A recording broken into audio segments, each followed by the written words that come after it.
Hola!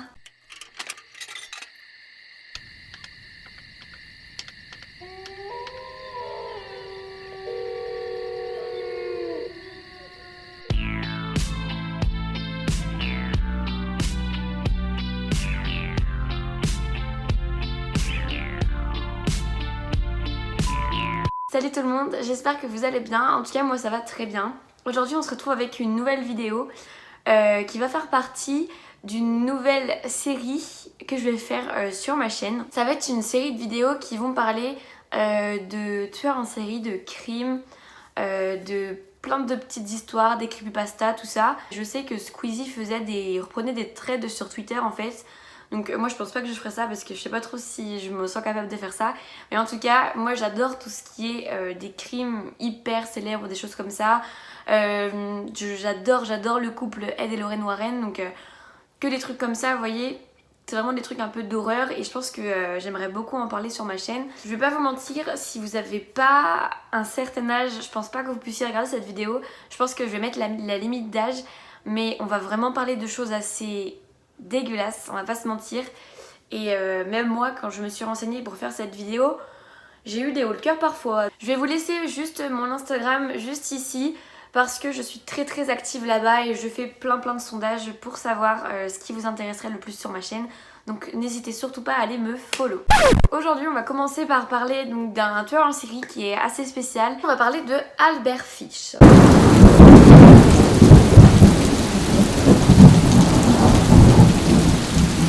Albert Fish, c'est un Américain. Il est né en mai 1870 à Washington DC. Il est né donc d'un père et une mère. Et il a quelques frères et sœurs, il me semble qu'ils sont 4. C'est en 1875 que son père va mourir.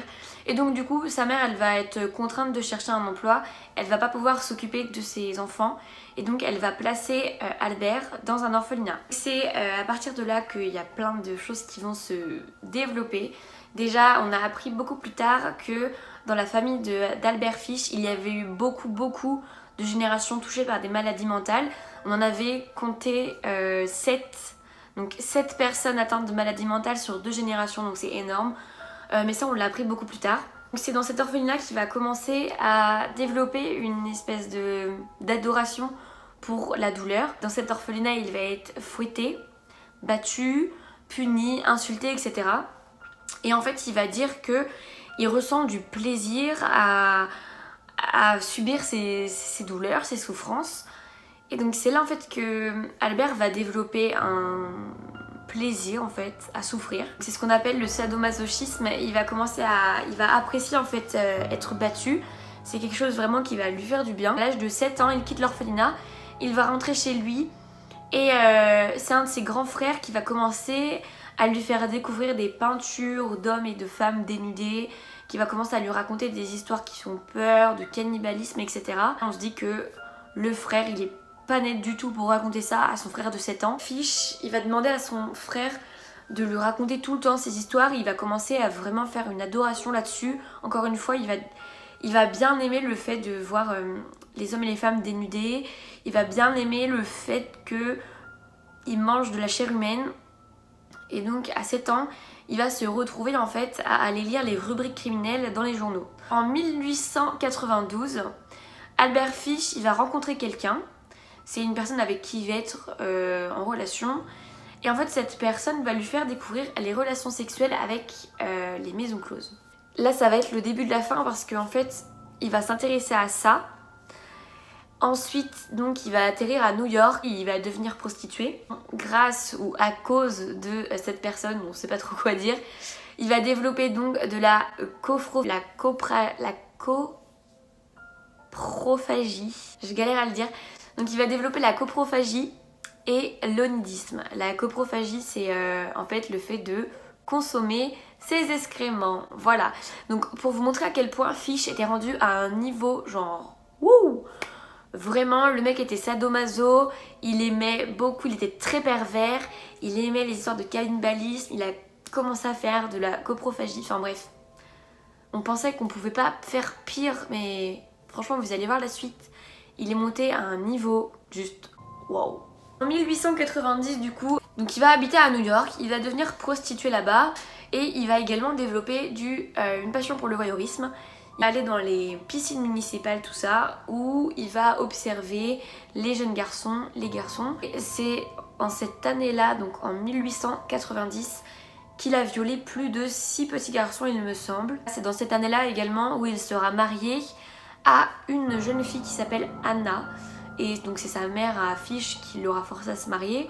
Il aura 6 enfants avec cette femme. Il se mariera 3 fois ensuite, illégalement, avec d'autres femmes, puisque Anna l'aura quitté. Donc nous sommes en 1898. Albert Fish va faire une petite escapade avec son compagnon de l'époque. Hop hop hop, ils vont aller dans un musée de cire. Et dans ce musée de cire, il va comprendre qu'on peut disséquer les membres. Et il va tout particulièrement se focaliser sur une partie du corps humain qui est le pénis. Mettre en place ses idées pour matérialiser ses projets, quoi.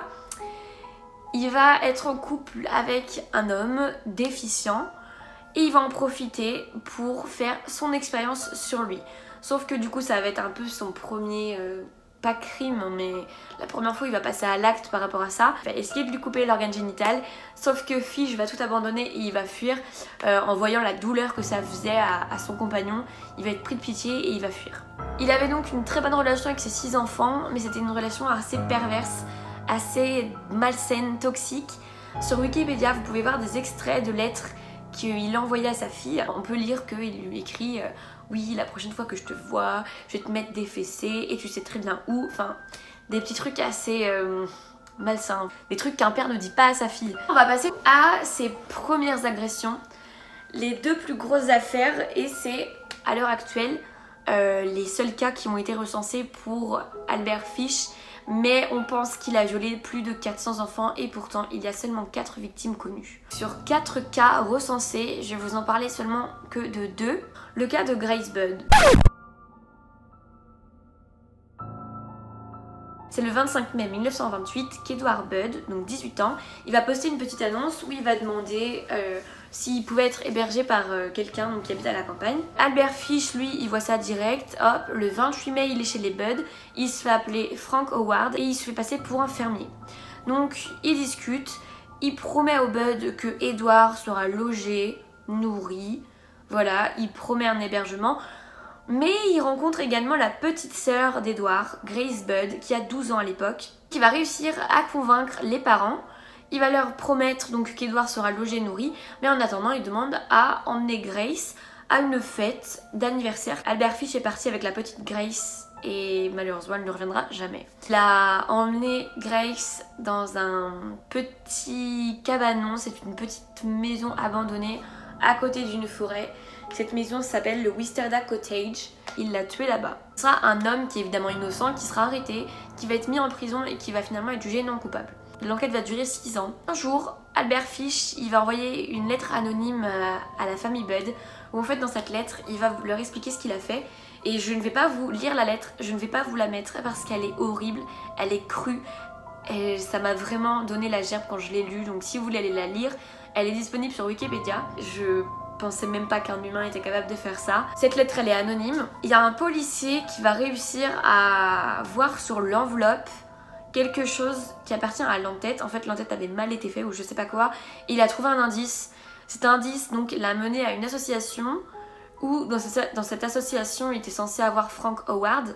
Sauf que personne ne connaissait de Frank Howard, c'est ce qui est logique puisque Frank Howard n'existe pas. Il a réussi à retrouver Albert Fish à partir de là. Tout ça, il a retracé, il a engagé un détective et ils ont arrêté Albert Fish. Donc c'est en 1930 que l'affaire Grace Budd sera enfin clôturée. Je vais vous parler donc de la deuxième affaire qui est l'affaire de Billy Gaffney. Billy Gaffney, c'était un petit garçon de 4 ans qui a été enlevé avec son copain. Ils jouaient tous les deux devant la maison et ils ont été enlevés. On a retrouvé le copain de Billy Gaffney vivant sur le toit de la maison et il n'arrêtait pas de dire le croque-mitaine l'a pris, le croque-mitaine a pris Billy.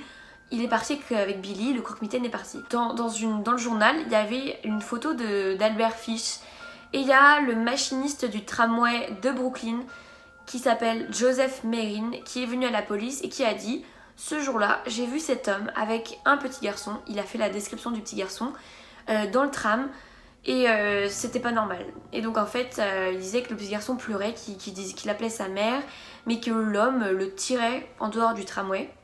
Et donc par rapport à la description que le copain de Billy avait donnée, le petit garçon correspondait bien à Billy. Malheureusement, le corps de Billy n'a jamais été retrouvé. Fish a été incarcéré, voilà, il a été interrogé. La mère de Billy a été rendre visite à Fish. Albert Fish a donné une lettre à la mère de Billy dans laquelle il explique ce qu'il a fait. C'est une horreur, voilà, c'est juste une horreur. Pendant 10 ans, Albert Fish aura été jugé et il aura été au début reconnu déficient, malade, aliéné. Et au final, on va le reconnaître saint d'esprit. Donc il va être reconnu coupable et il va être tué. Donc il va avoir la peine de mort. Et il ne sera pas du coup mis en hôpital psychiatrique. Par exemple, ça aurait pu être le cas si on avait dit qu'il n'avait pas été saint d'esprit. Il a été mis sur la chaise électrique et il est mort. Je vous ai raconté un peu l'histoire de cet homme affreux, de ce monstre. J'espère que ça vous a plu. Je pense que je vais faire pas mal de petites vidéos sur des gens comme ça, des crimes comme ça. Et franchement je trouve que ça va être super intéressant, enfin j'espère que ça va vous plaire. Moi en tout cas ça me plaît vraiment trop de me renseigner là-dessus et de faire des vidéos là-dessus parce que je trouve ça super intéressant, donc j'adore. N'oubliez surtout pas de vous abonner si ce n'est pas fait et d'activer la cloche pour avoir des notifications dès que je sors une vidéo. Je vous fais plein de gros bisous, à lundi prochain.